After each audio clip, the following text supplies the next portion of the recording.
इस औरत की आंख खुली तो देखा वो किसी कमरे में बंद थी। उसके पास एक बाल्टी रखी थी। जब उसने बाल्टी का हैंडल निकाला और उसे बीच से तोड़ा तो अब उसके पास एक नुकीला हथियार था। थोड़ी देर बाद एक आदमी अंदर आया तो उसने ऐसे एक्टिंग की जैसे अभी भी बेहोश है। जैसे ही वो उसे इंजेक्शन देने झुका, एना ने झट से वार किया और माइक को बेहोश कर दिया। वो जानती थी कि वो ज्यादा देर तक होश में नहीं रहेगा, इसलिए जल्दी जल्दी उसकी जेबें टटोलने लगी। उसे एक चाबी मिली और उसने खुद को हथकड़ी से आजाद कर लिया। वो माइक की जेब से चाकू उठाने ही वाली थी कि माइक को होश आ गया। घबराकर एना इधर उधर भागने लगी, लेकिन बाहर तो समंदर था, चारों तरफ पानी ही पानी। कोई नहीं था जो उसे बचा सके। माइक जल्दी ही उसके पीछे आ गया। उसके पास हथियार था और एना के पास कोई चांस नहीं था। एना ने एकदम से पीछे मुड़कर समंदर में छलांग लगा दी, लेकिन क्योंकि उसे पहले ही सेडेटिव दिया गया था, उसकी बॉडी ढीली पड़ने लगी और वो धीरे धीरे डूबने लगी। तभी अचानक एक मछली पकड़ने वाला कांटा उसके कपड़ों में फंसा और किसी ने उसे खींचकर ऊपर निकाल लिया। जब उसकी आंख खुली तो उसके पास एक और आदमी पड़ा था। पता चला माइक ने उसे भी इसी तरह फंसाया था, लेकिन क्योंकि वो शारीरिक रूप से थोड़ा तगड़ा था, माइक ने तय किया कि पहले उसे ही शार्क के सामने डाला जाएगा। माइक ने उसे रस्सी से बांधा और धीरे धीरे पानी में लटकाना शुरू किया। वो सब कैमरे में रिकॉर्ड कर रहा था। आदमी बुरी तरह डर गया और शार्क से बचने की कोशिश करने लगा। एना जोर से चिल्लाई, हिलना मत, शायद बचने का मौका हो। आदमी पानी में एकदम शांत खड़ा हो गया और सच में कुछ देर बाद शार्क वहाँ से चली गई। एना ने राहत की सांस ली, लेकिन माइक का गुस्सा बढ़ गया। उसने आदमी को ऊपर खींचा और उसके हाथ पर चाकू से कट मार दिए ताकि खून बहने लगे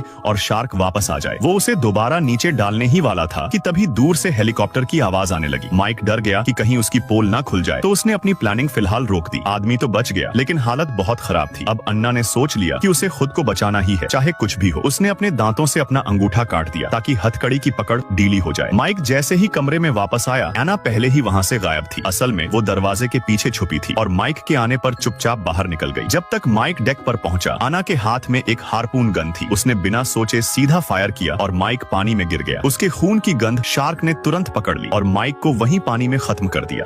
और फिर वीडियो लाइक करने पर पार्ट 2 मिल जाएगा।